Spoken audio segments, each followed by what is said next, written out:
একটু মাইকগুলো অফ করুন।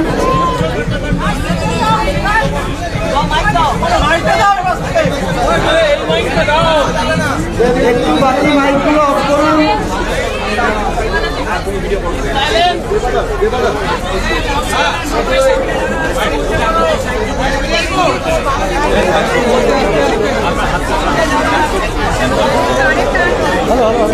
হ্যালো, আজকে আন্দোলনের আমাদের যে ন্যায় বিচারের আন্দোলন তার 38তম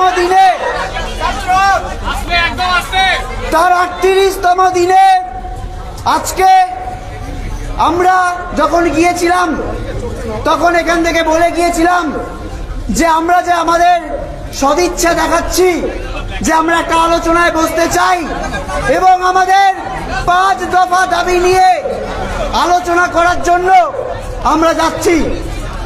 আমরা গেলাম, সেখানে গিয়ে দু তরফ থেকেই মিনিটস লেখার যে দাবি সেটা আমাদের চাপে বাধ্য হলেন তারা, আমরা নিয়ে ঢুকলাম। সেখানে দীর্ঘক্ষণ আলোচনা হলো। তার প্রথম কয়েকটি কথা, 2-3টে জিনিস সেই মিটিংয়ে হয়েছে। কিছু সদর্থক আলোচনা হয়েছে, কিছু আলোচনা অসম্পূর্ণ। কিন্তু প্রথম যে কথাটা বলে নেওয়া দরকার, মাননীয় মুখ্যমন্ত্রী আশ্বাস দিয়েছেন যে পুলিশ কমিশনার বিনীত গোয়েল, যার অপসারণের দাবি আমরা প্রথম দিন থেকে করছি, তাকে তিনি সরিয়ে দেবেন।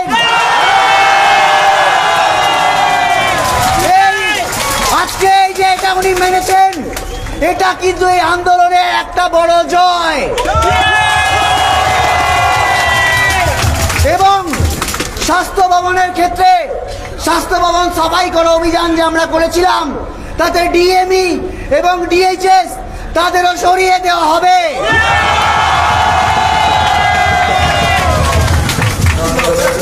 এটাও আন্দোলনের একটা বড় জয়। ডিসি নর্থ, যে ডিসি নর্থ যার বাবা নির্যাতিতা যে বাবা মা তাকে টাকা দিতে চেয়েছিলেন, তাকেও সরিয়ে দেওয়া হবে।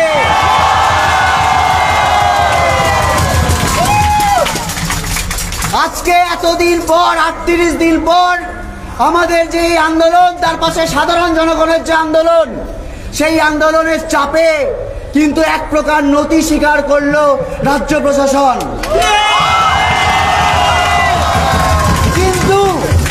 কিন্তু এরপরেও কয়েকটা কথা বলে নেওয়া জরুরি।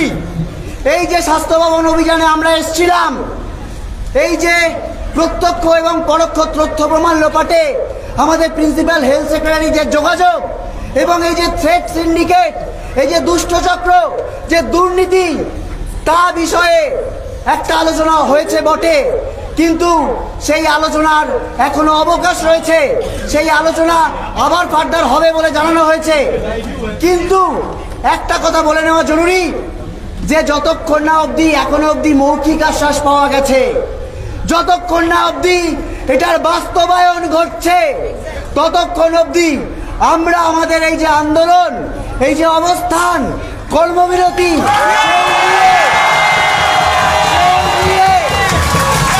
সেই নিয়ে কোনো সিদ্ধান্ত আমরা নেব না। আগে বাস্তবায়ন হবে, আগে কালকে সুপ্রিম কোর্টের শুনানি হবে, তারপর আমরা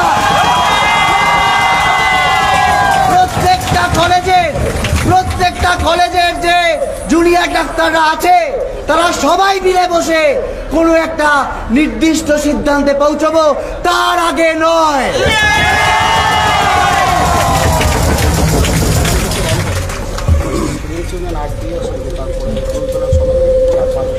আপনারা জানেন আজ আন্দোলনের 38তম দিনে এসে মাননীয় মুখ্যমন্ত্রীর মনে হয়েছে আমাদের সাথে আলোচনা করা যেতে পারে। আমরা বারবার বলেছি আমাদের লড়াই মহামান্য সুপ্রিম কোর্টে যেমন আছে, যেমন চলছে ন্যায় বিচারের দাবিতে, ঠিক সেই রকম রাজ্য প্রশাসনের কাছেও আমাদের কিছু সুনির্দিষ্ট দাবি দেওয়া ছিল।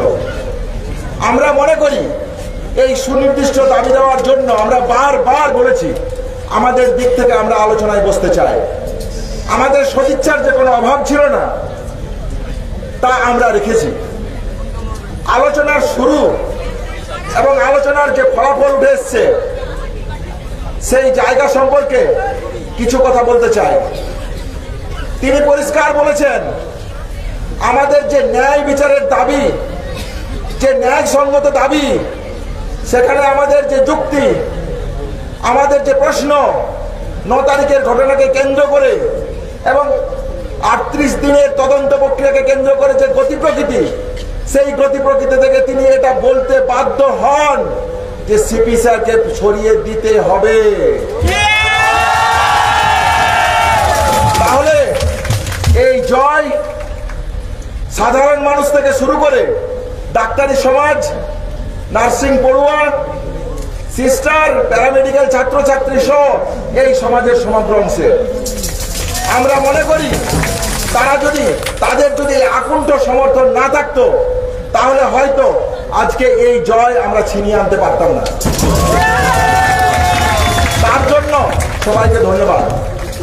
খুব লজ্জাজনক, আমরা যখন তদন্তের গতি প্রকৃতি সম্পর্কে প্রতিটা পয়েন্ট তুলে ধরি, তখন তিনি ডিসি নর্থের প্রসঙ্গে যখন আমরা বলি যে নির্যাতনার বাবা মার যে বক্তব্য, যে তথ্য যখন তুলে ধরি, তিনি তার কাছে মাথা নত করতে বাধ্য হন।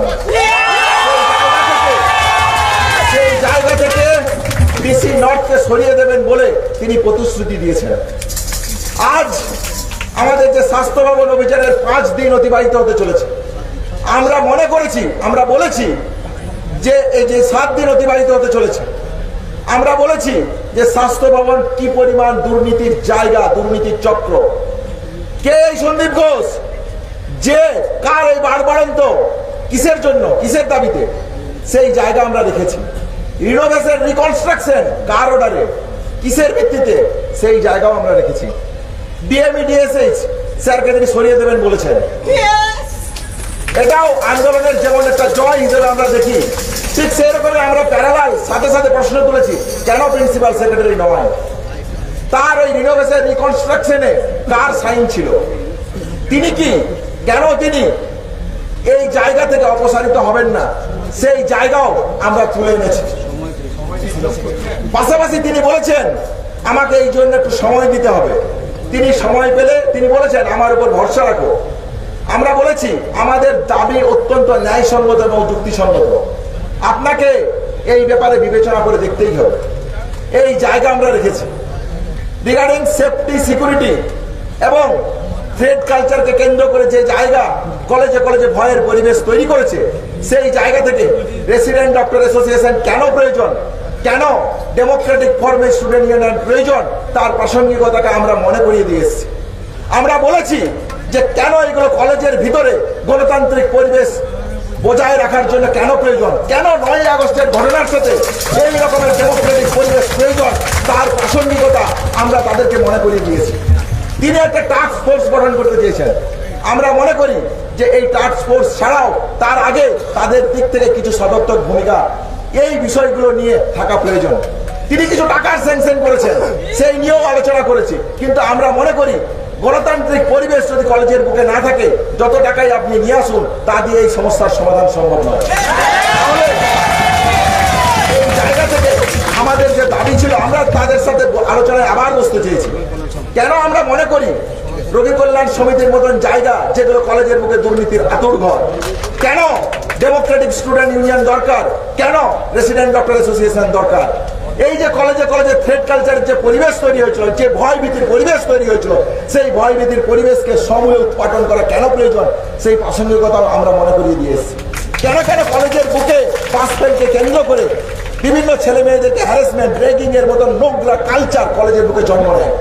এই জন্ম নেওয়ার জন্য কারা দায়ী, কে বা কারা দায়ী, এই সম্পর্কে সুনির্দিষ্ট তদন্ত প্রক্রিয়া করতে হবে। এই সমস্ত কিছু আমরা তার আলোচনার জায়গাতে এনেছি। আমরা যা যা পেয়েছি তা আপনাদের কাছে রাখলাম। বাকি যা আলোচনা আছে সেই আলোচনা নিয়ে আমাদের যা আন্দোলনের কর্মসূচি নির্ধারিত হবে সেই পথে আমরা এগোবো।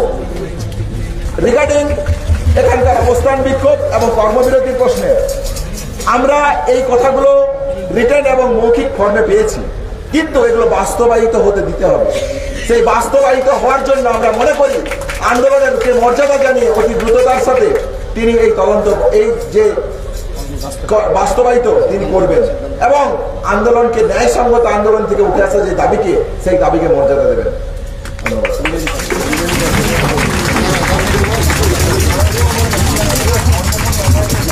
বন্ধুগণ, আজকের মিটিংয়ে আমরা কি কি পেয়েছি, কি কি পেতে চেয়েছি সে ব্যাপারে দাদারা সবিস্তারে আলোচনা করেছে। কিন্তু আমি এই রাজপথে দাঁড়িয়ে দাঁড়িয়ে কয়েকটা কথা বলতে চাই। প্রশাসন কি সাপের 5 পা দেখেছে? তুমি এই সত্যের পথে হাঁটা, এই সত্যের সৈনিকদের বুকের আগুন তুমি দেখোনি। এটা আমাদের শুরু, মনে রাখবেন। যেমন যদি সফলতা একটা সুন্দর ফুল হয়, বিনম্রতা তার একটা সুগন্ধ। আমরা ওই সফলতার জায়গা থেকে বিনম্রতার সঙ্গে বারবার আমরা তোমাদের কাছে গিয়েছি। আমরা আমাদের বোনের বিচার চাইতে চাইতে আজকের 38তম দিন পর্যন্ত পৌঁছে গেছি। আমাদের বোনের ওই রক্ত মাখা লাল চোখ আমরা দেখেছি। ওই লাল চোখটাকে আমরা মশাল করে নিয়ে আমাদের বুকের ভিতরে এই রাস্তায় নেমেছি। সমস্ত খুনি, দম্ভী, অহংকারী, তোমরা হুঁশিয়ার হয়ে যাও। সত্যের এই যে সাহসিকতা, সত্যের এই যে সাহসিকতা, এটা জেগে উঠেছে। মনে রাখবে আমাদের বোনের বিচার এখনো বাকি আছে। আমরা লড়ছি, আরো লড়বো ততদিন পর্যন্ত যতদিন না বিচার না হয়।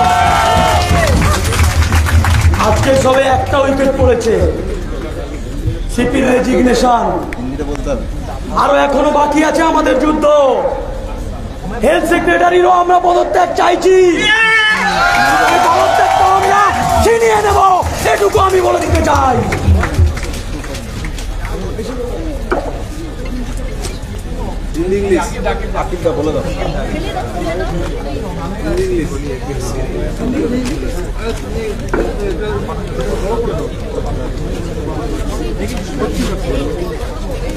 We want justice. We want justice.